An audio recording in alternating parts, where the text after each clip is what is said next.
Hello, this is Cindy Liu, and I'm with CHRO Partners. And today we are joined by a fantastic panel to talk about the CEO-CHRO relationship. So insider secrets, and we have a dynamic duo who will share that with us. And we're joined with our good friend, Susan Madonia with ECC, now Ariel. And she's gonna maybe just bring everybody up to date on that and then introduce our two panelists. Yeah, terrific. I'm so glad everybody's with us today. I think we have a fascinating topic. At least it's fascinating to me and has been my whole career long. I find the topic really interesting since post-pandemic, most organizational successes is really hinging more and more on the people strategy of that organization. And as I was kind of thinking about the topic as well, I bumped into a data point that I thought all of you might be interested in. It's from Gartner, a study in 2022. And basically they asked chief human resource officers, do you have a high degree of trust with your CEO and vice versa? And the good news is 50% said, yes, I really have, I agree strongly that I have high trust with my CEO and vice versa. Kind of the concern also is 50% had lower trust level. And, thinking about where we are post-pandemic and talent issues and how important HR is to an organization's success, I think this topic is incredibly timely. I happen to think any kind of relationship, whether it's personal, business, the foundation is trust. And we're going to get into some fascinating questions that Cindy will ask our panel, David and Karen. Both are executive partners with ECC and Ariel. And what I'd like to do is just hand off to both of them, have them introduce themselves. And then Cindy's going to really ask some probing questions about that relationship between a CEO and a chief human resource officer. So we'll get right into it. Karen, I'm going to hand it off to you if you can give a brief introduction, and then we'll have David and have Cindy jump in. Thank you. Sure. I'm happy to start, and thank you for having us. I think that relationship really makes or breaks both the CEO and the CHRO. And so I'm excited to talk about it. My career was split into two equal parts. The first part was a finance career, 10 years at Price Waterhouse. Then I was at Baxter Healthcare in finance roles, head of internal audit, international controller, division controller. And then I was asked to do a one-year assignment in HR. And I never looked back. I ended up like 4 or 5 years later, the head of HR at Baxter. And then I left Baxter and was the head of HR for Kraft Foods for 12 years. Kraft Foods then became Mondelez when we spun out our US business. And so I had a real long run there of really helping to partner to transform the business. I left full-time work about 3 or 4 years ago, and professionally now I do two things. I coach and mentor and partner with other C-suite executives who are making the transition, CEOs and CHROs mostly, as they journey into the role. And I sit on 2 public company boards and 1 nonprofit board. Welcome. Thank you. Great. I'm Dave Powell. And again, Cindy, thank you for having us. I have fulfilled the roles of CEO and president in a number of different organizations. I spent roughly 2/3 of my career in large, complex multinationals, including Johnson & Johnson, Avon, and American Hospital Supply, which became Baxter. I spent the other third in either startup or early stage companies. I've been a company leader, a CEO president for almost half my career, including leading companies for 2 years in Greater China and over 4 years in Japan, both locations where my family and I were based. In one role, I had responsibility for 19,000 supply chain members and operations associates that we had 10 manufacturing facilities in 9 different countries and distribution centers. We delivered roughly 130 million custom orders throughout 62 countries. So there's a lot of HR issues there, people-related issues there to deal with. And in most of my roles, there was a need for transformational change. And these changes were in areas of critical long-term business success. And they were in all areas. And throughout my career, I found that a critical partner of mine was my chief human resource officer, my HR leader. I don't feel I could have been successful at all if I had not had that partnership. So I really look forward to this discussion. That is music to my ears. Thanks, David. Yep. Well, so as many of you know, our big HR event this year, the focus is on the CEO-CHRO relationship. And every year before we decide the theme, we survey our members and our community, and we say, what is top to mind for you? And for the CHROs, it's how do we bring more to the organization, and how do we do that by helping the CEO understand better, or help making us better so that we can work better with the CEO. So the question I have for Karen and David is, how would you describe that ideal relationship with your CEO or CHRO? So David, do you want to start since you were on that path? Mm-hmm. Sure. Susan mentioned trust. Trust and respect, I would put as paramount attributes for an exceptional relationship. If you don't have that, it's really hard to move forward. I see in that relationship of the executive committee, the CEOs, the team captain, if you will, and the other members are team members. But I believe in the team captain participant model. But the CHRO is a critical member of the team. The companies actually have, three sets of, three key components. You've got the human component, you've got the financial component, and then you've got the overall business component. And all those have to be managed well. So the CHRO is a critical team member. The third item I'd say is that the CHRO should have complementary strengths to the CEO. I've got major weaknesses in a lot of areas, and I've always looked to my HR leader to complement me exceptionally well in those areas of my weaknesses. And for that HR leader to be also willing to be aware of his or her weaknesses as well. So you have that complementary relationship. So those three things: trust and respect, be a critical team member that actually participates, and have complementary strengths that the CEO and CHRO can leverage and build off each other. Okay, that's awesome. I love, obviously, the trust and respect. It's almost like you're, the person, your most trusted confidant, right? Absolutely. On the ELT team. I mean, beyond even probably the CFO, the CIO, it's the person that really has to be able to say to you, David, you don't have your pants on today. So as I've told my actually anybody that works with me, but my HR leader, smack me upside the head, grab me by the shoulder, sit me down, and talk to me straight, because my CHRO has strengths that at a level that I can't even expect to achieve. That's great. Thanks. How about you, Karen? When you were in that CHRO role? I would build on and maybe build out this trust and respected. I think you have to be trusted as a CHRO to bring a broad business point of view to the problem. You're not there to be an employee advocate. You have to bring a shareholder, a consumer, a customer, and an employee point of view.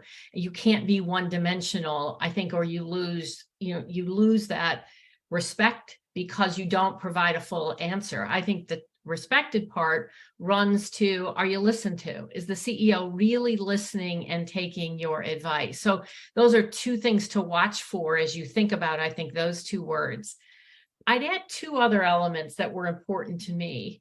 One is, I think the relationship between a CEO and a CHRO has to be business anchored. business issue anchored. It isn't just let's connect on HR topics or people topics, because we all know that culture and development and engagement happen as people work through business problems. So you need a seat at the table, whether it's an acquisition or a budget issue. There are people and communication and organizational implications to all of that. And you have to be at the table, I think, to really provide that influence. And then lastly, I think you have to create a really safe space for the CEO. I mean, you have to recognize it is a hard job. It is a lonely job. You're expected to have the answers, be in charge all the time. The world is changing rapidly. And you have to remember that human is a human. And they need a space to say, I don't know. They need a space to say, this is so frustrating to me, whether it's to vent, whether it's to just talk out loud. And when you get that relationship, the amount of influence you have then goes up exponentially, because you can reframe the issue, you can help them think through it, take the emotion out. I mean, one of the things I always had when I was a CHRO is access to the CEO calendar. So I could look ahead at their week and think, okay, right there, that's a critical conversation. I need to get ahead of that. Or I could say, okay, that's not for me, but I better follow up and circle back after that, because I want to make sure that the parties all came together in a productive way. So it's kind of that safe space and access seat at the table that really does, I think, take an average relationship to something extraordinary. Yeah, I love that, being anchored in business. I imagine that your finance and accounting background was really helpful. I think interestingly, it was more of a perception of helpful, because, to prompt open a conversation around what is the probability we're going to hit that number? You don't need to have a finance background to ask the question. I mean, I think I probably had a little more confidence in some of those areas because I was a little more familiar with it.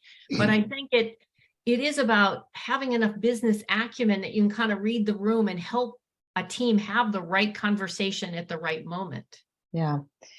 Just one quick follow-on question on the safe space. How did you get to the point where, I mean, it doesn't happen overnight, right? For the CEO just to be like, I'm going to just like share my deepest, darkest fears with you. Right. How did you get to that point? Well, I think part of it is finding them and catching them at the right time. As early in your relationships, are they a morning person? Are they a night person? Do they work Sunday night when they're really starting to think through? I didn't compromise my work-life balance, but I adjusted in the beginning to kind of their rhythm and routine, so I could get in at the right time, have the right conversations, and also kind of contract up front. Look, what you tell me here doesn't go anywhere. I mean, part of that is putting that out there. But also having the confidence to say, hey, I'm not sure you're hearing what I say, and standing up for your point of view in the conversation, not to win, but to ensure that they're taking it in as they consider the options. That's awesome. Thanks.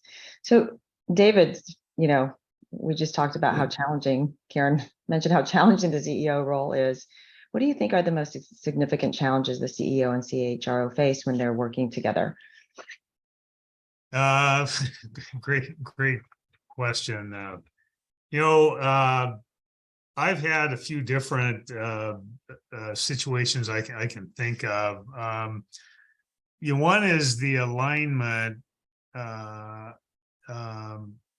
between maybe ethical business expectations and what that means between the two individuals. I did have a situation where there was a gap between those expectations, and I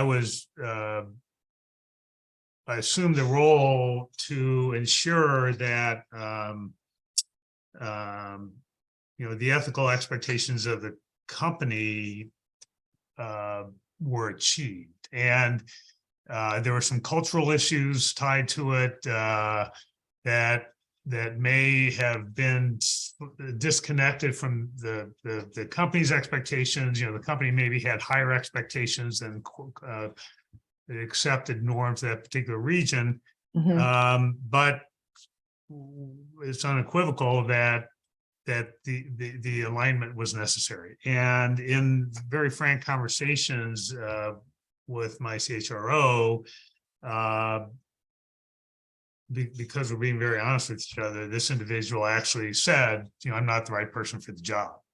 And that particular challenge led to a replacement, but it was done in a way that was respectful, open, and honest, and the acknowledgement that such a change was necessary, as opposed to trying to work through the differences of perspective.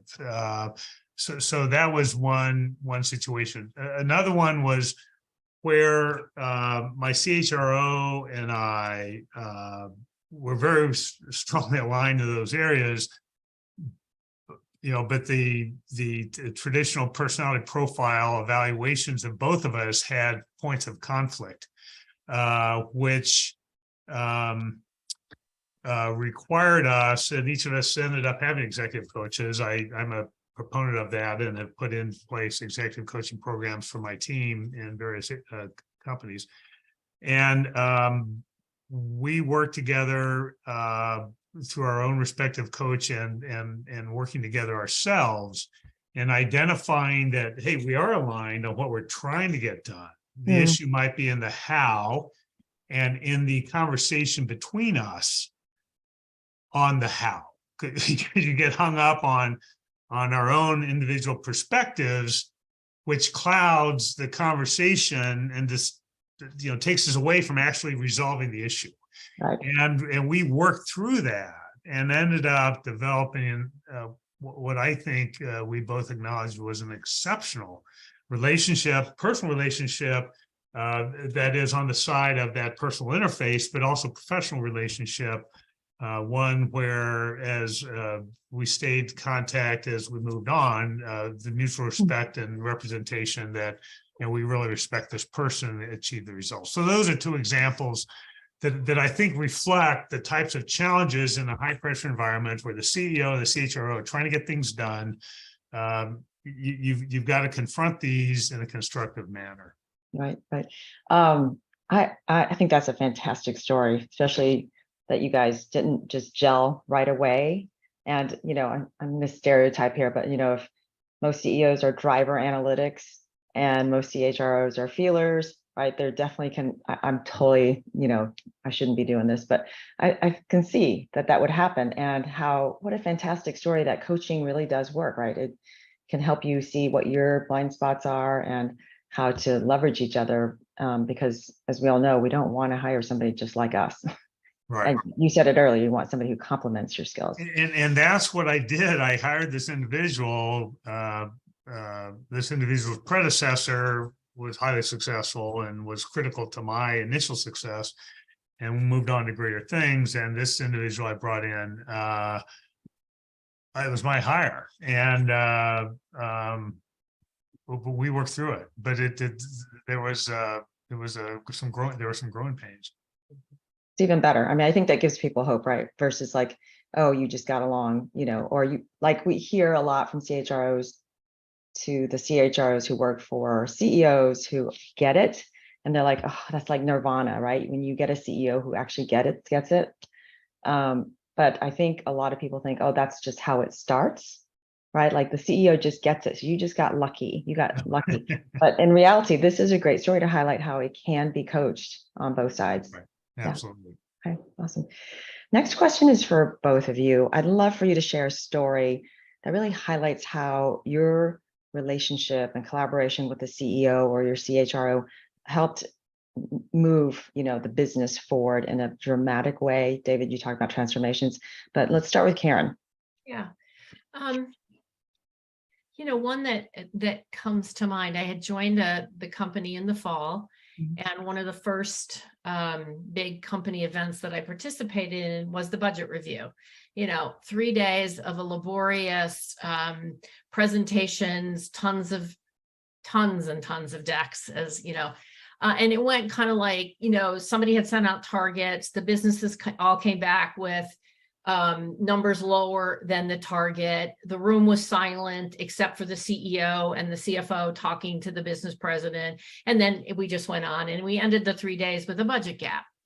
And I watched that the first year and thought, And when we got to the next summer, the CEO and I had been working on developing the team, having the team more focused on company-wide success as opposed to their individual pillars.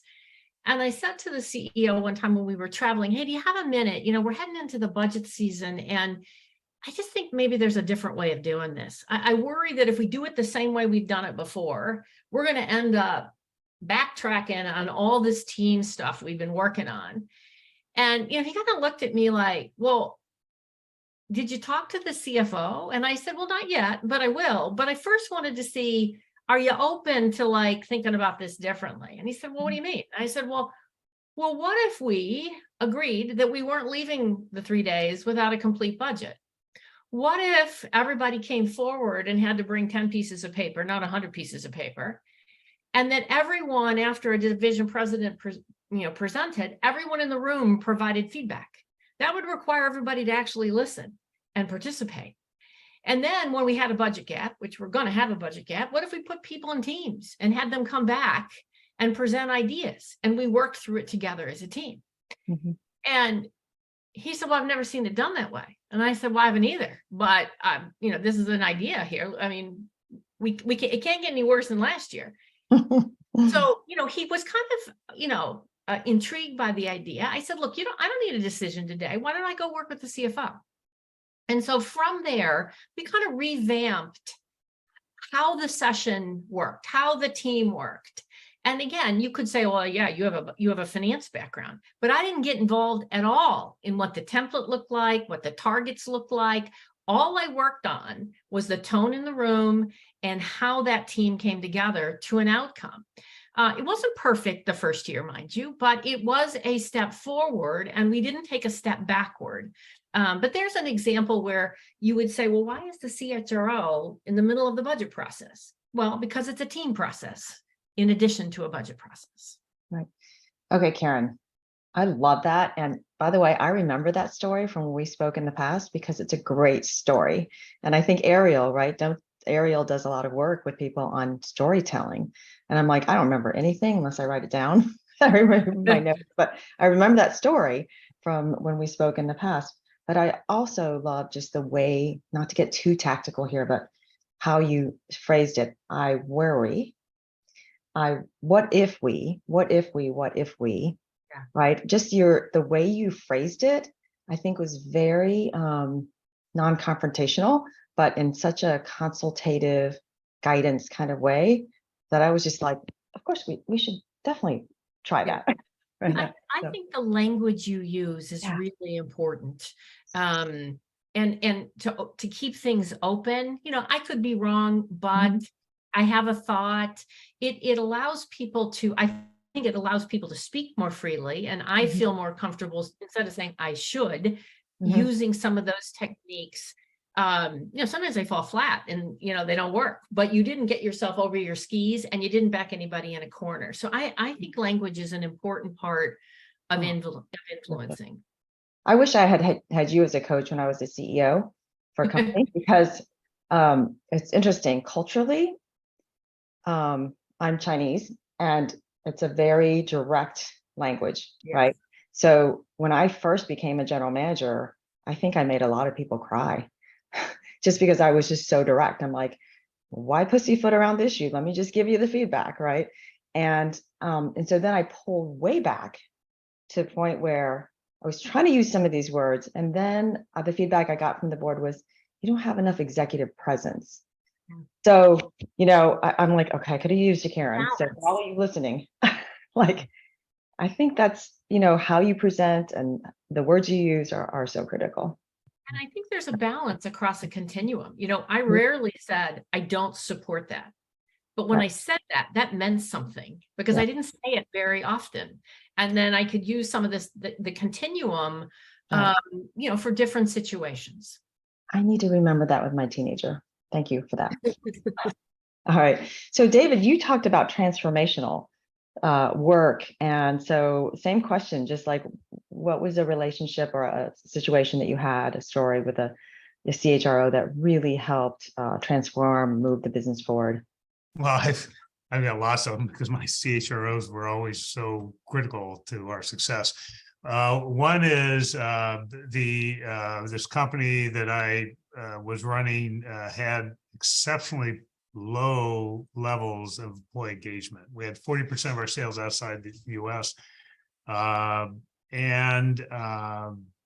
You hear the term employee engagement, you hear the term surveys, and it's so often lip service. And my CHRO took it seriously and helped me understand what it means, how you evaluate it, what follow-up action is necessary to impart success so that the employees globally see the change and engage.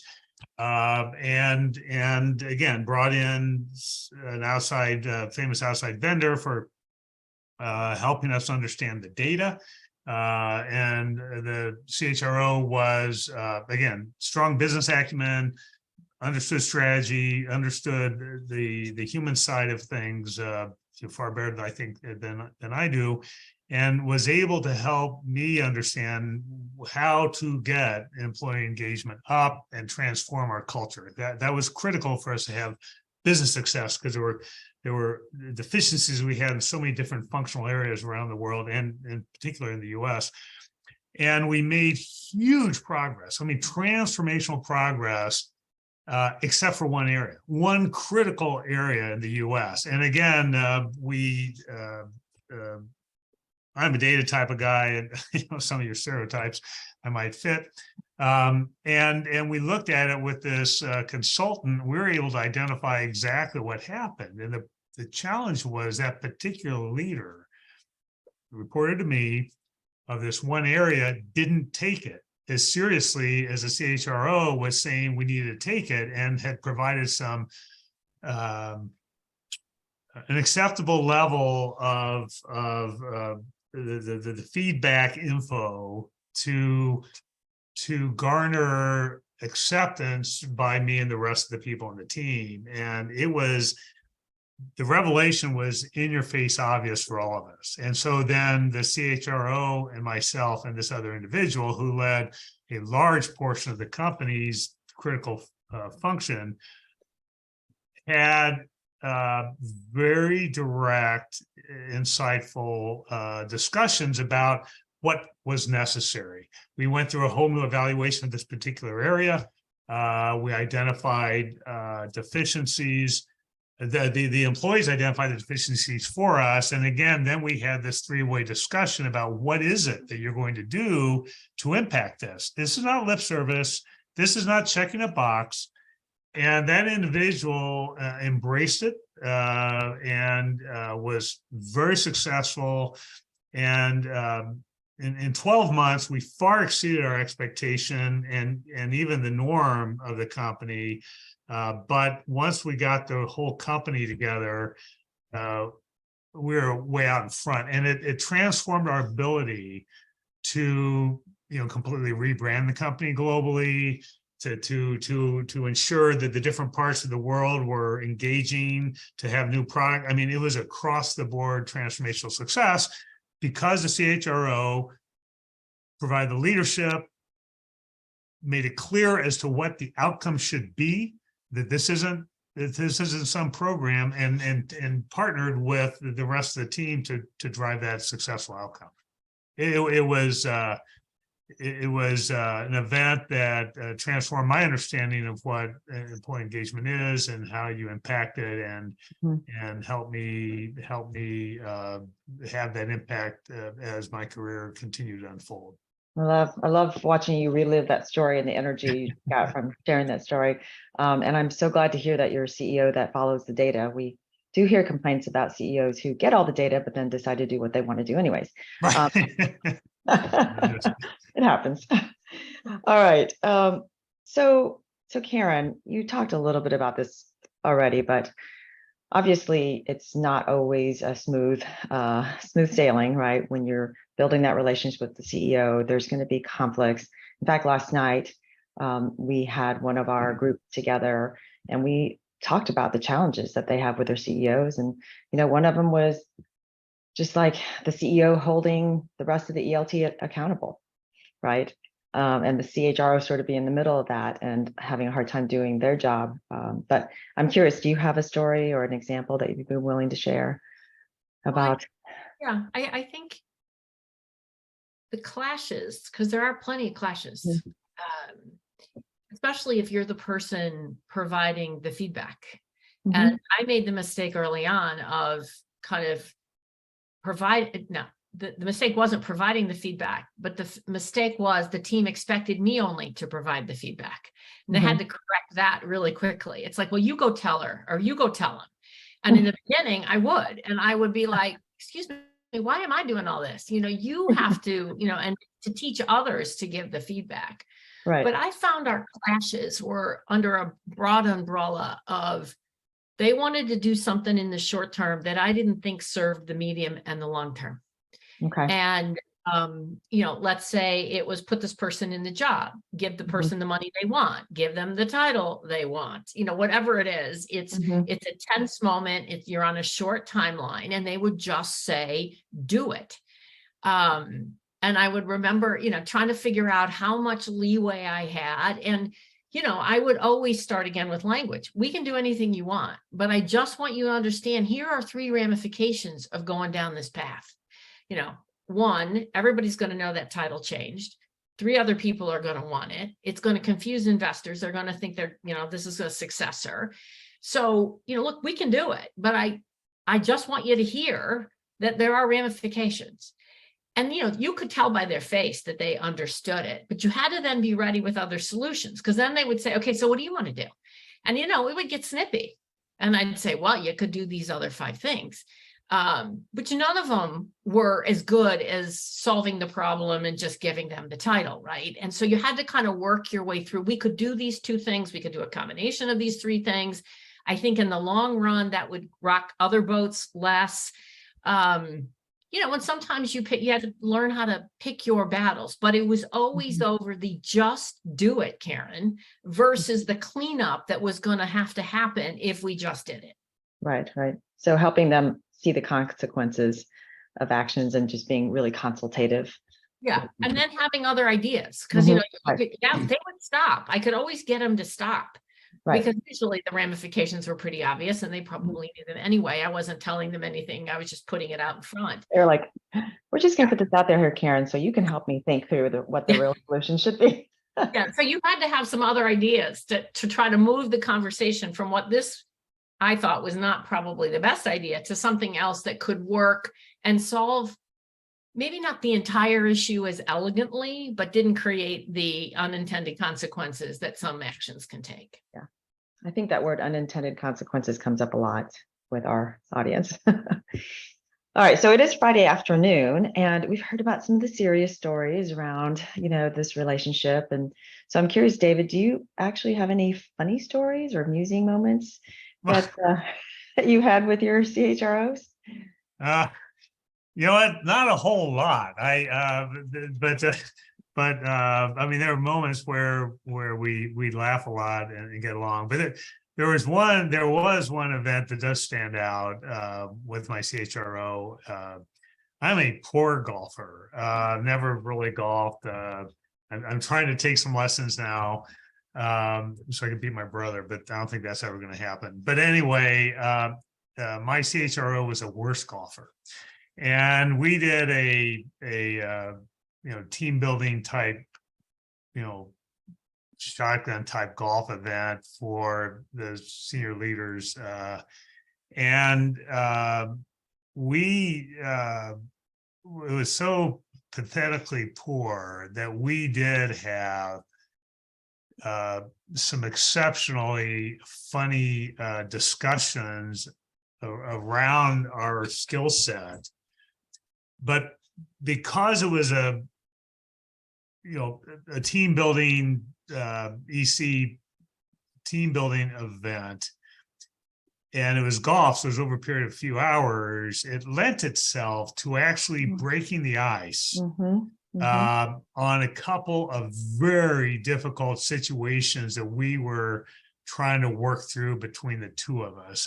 So I think, your question about is it funny and how did it help the relationship? I mean, there are a lot of funny things, but this one actually helped the relationship. It was an icebreaker out of the office where we could actually make fun of each other's lack of skills that brought us our pride and our drive down to a level that allowed us to work together much more effectively. The playing field was more level, huh? Yeah, and it's something you could talk to like a month out, 2 months out. Oh, do you remember blah, blah, blah, blah, blah. And it really helped. Okay, I have just a quick silly one. I was in a turnaround situation, and my head of HR, we just hadn't really had a chance to get to know each other that well because it was so intense. It was a toxic environment, and we had to just turn the whole thing around. And we decided to have a dress up for Halloween day. And so back in the day when I traveled Monday through Friday, I only wore black suits and black shoes, flats. Like that was what I traveled in all the time. It was easier. So he comes in with a wig on and a black suit and flats.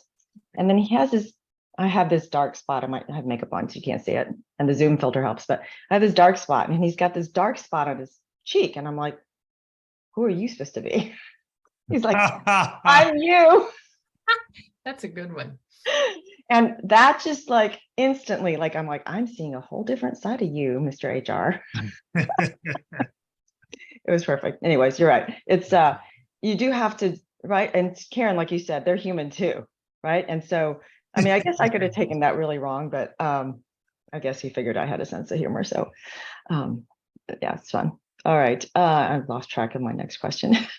Karen, I'm curious. If you, either from a board position, I know you're on some boards now, or if you were interviewing with a CEO for a CHRO position, what kind of attributes in today's world do you really think a CEO should be considering for a CHRO? The business acumen part obviously is like kind of table stakes, right? Like you've got to have that. Right. But what are some other things that, especially in the last couple of years, you've seen really important? In a CEO? CHRO. CHRO, yeah. Oh, wait. Yeah, I like both of them, yeah, right? Right. I think to your point, the CHRO has to be a business leader first. Yeah. It doesn't mean you have to know the P&L in and out or know how to do credit financing or any of that, but you just have to understand the dynamics and speak through the dynamics and what those, how the work of HR will advance, will advance the business outcomes and making those connections. I think have you speak a totally different language. So we've talked a little bit about that. I also think a CHRO needs to now connect with a different strata of work. Most of the board and C-suite grew up a certain way. We were in the office, we were face to face, we worked in a certain way. And I think work is rapidly changing, and that's obvious. But I see many CEOs and CHR, especially CEOs, acknowledging that things are changing, remote work, flexibility, living other places, but they don't like it. And they really don't like it, and they don't like it, and it shows. Even though they're saying one thing, their emotion says something else. And so I think a CHRO really has to figure out how to connect with and invest in that, being able to understand that and find joint solutions to how a new workforce is going to be productive and build the relationships and don't lose the culture and get that spontaneity at the same time, build flexibility and new ways of working. And I find, I don't have as much of that as I think CHROs of the future need to have, because I didn't live through that as a CHRO. I lived through COVID as a board member. And I think many CEOs are have a blind spot there. And I think it's going to be very important to develop that skill, that voice, those compromises that are more of a win-win as opposed to the old way or the new way. Yeah, absolutely. So those influence skills to Yeah. help the CEO see the blind spots, I think that is, you're right, is one of the most important skills, influence. And for a CHRO to spend time with millennials and others who are embracing a different way of work and making sure he or she really can bring that point of view. Many of them say, well, my kids, well, you got to have a point of view beyond your 3 children or your 2 children as to what's happening in the workforce. So I think that is something that I'm coaching my CHROs to spend time now in that, with that level of workforce, really understanding what's motivating them, really connecting with them so that they can figure out the win-win there. Yeah. Yeah. Going down and shaking hands at the town hall, right? And It's not going to get it. yeah. Okay. Awesome. Well, Dave, what about you? If you were hiring a CHRO today, and maybe this is different, maybe it's the same, or you're the CEO and you're hiring a CHRO, what are the maybe 3 things that you'd look for in a candidate? I agree with Karen. This business acumen is key. The CHROs, in order to be the partner, they've got to have a deep understanding of what drives business success, not just dollars and cents. You need to understand the key stakeholders, the board, the investors, the customers, your associates throughout the world, and the cultural differences. I know in the US, we talk about millennials, you talk about Gen X, Z, Y, and the CHRO business acumen needs to go far beyond that. I mean, you've got to think globally. So business acumen is a critical component. Strategic thinking is a second. The CHRO that I would be hiring would have to show that he or she has the ability to be a business visionary, as well as creating and executing strategies. One of the things I've seen so many times, it's like, standard, that the CEOs and CHROs, actually all EC members, often look myopically at the next 12 months. To have an impact on culture and on your whole human resource dynamic, the skill sets you need, those are years in advance. And if you're CHRO, your CHRO to be effective needs to have that vision. They need to be able to bring to the table the understanding that human evolution and skill set acquisition is not like this, and it's almost never in 12 months. And so that whole strategic thinking, the business visionary is another component. So business acumen, strategic thinking. And the third is understanding what drives individual and organizational success. And again, you get into the generational thing. But honestly, in today's world, even in the United States, you have rural, you have agricultural area, you've got the big cities, you've got people from overseas, you have a business that's big in India or China or Africa or the Middle East, Russia, Europe. You've got your CHRO needs to understand what drives individual and organizational success. And if, depending upon the type of business, that's more than just, what's in the newspaper, the headline today. Absolutely. So those 3 things. Yeah. I think the one that really struck me was the business visionary, and who has a better preview of, of the entire organization and what's going on externally too. Awesome. Yeah. And so often, and I don't know why, I think, Karen, I'm very impressed with your experience and your outspokenness.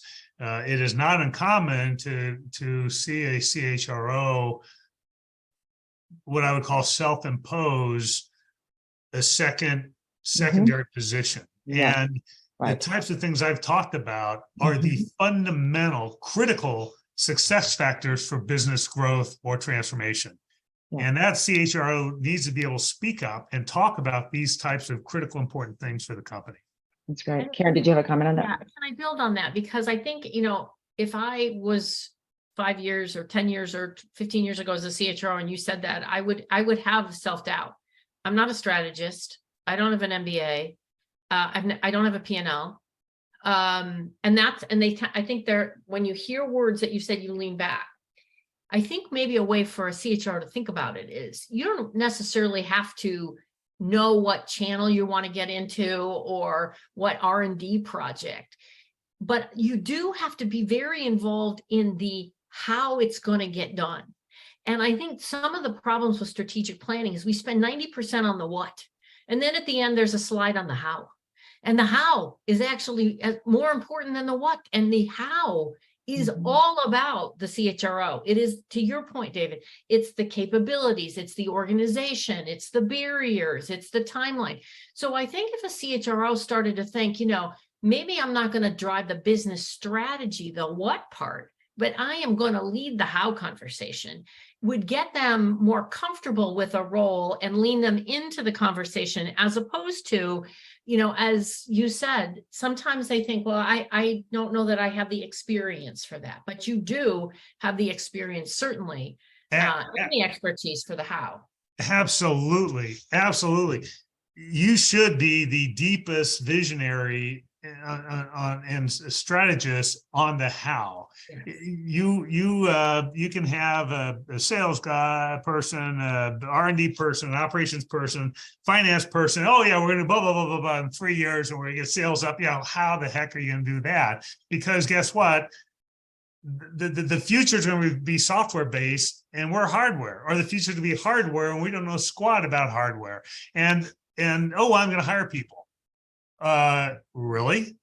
And so the CHRO then, again, speaking up, being confident about their role and about their expertise, leaning into it, as you said, Karen, and helping the CEO and the team hold themselves accountable to finding and figuring out the how. That's really important. I think every CEO who sees this is going to be like, oh, I can't wait for my CHRO to do the how. Please let them take over the how. But Cindy, you said it earlier in the conversation where you talked about delegation or accountability or something, or maybe Karen, you brought it up early in your career. People ask you to go, you do that, the how. I would, if I was a CHRO, I'd say, no, I'm not going to do the how, because you, leader of this function, you leader of that function, you're going to do the how. I'm going to be your how enabler. How enabler. Okay. I'm going to lead the conversation on the how. I'm going to lead the plan on the how, but I'm not going to execute alone the how, is how I would think about it. But it is making sure that, because so often that conversation gets dropped, and then 18 months later, it's like, well, why aren't we further? Right. Okay, I think we have a new tagline. Right. Yeah, we have a new tagline, the how enabler. I love it. Yeah. All right. I feel like yes, there you go. I feel like I could talk to you for hours. Like, this is like coaching that I crave. And I guess if any of our audience is interested in getting in on some of this amazing coaching, feel free to reach out to Susan Madonia. We'll drop her contact information into the show notes. And thank you, Susan, ECC, as well as Ariel, for continuing support of our big HR event as well each year. So any closing words, Susan? No, just that I think there was some secret sauce here on the CEO, Chief Human Resource Officer relationship. I hope everybody enjoyed. Yeah, some really awesome golden nuggets. Mm-hmm. All right. Thank you very much. Okay. Thank you. Bye. Thank you. Yep. Bye-bye.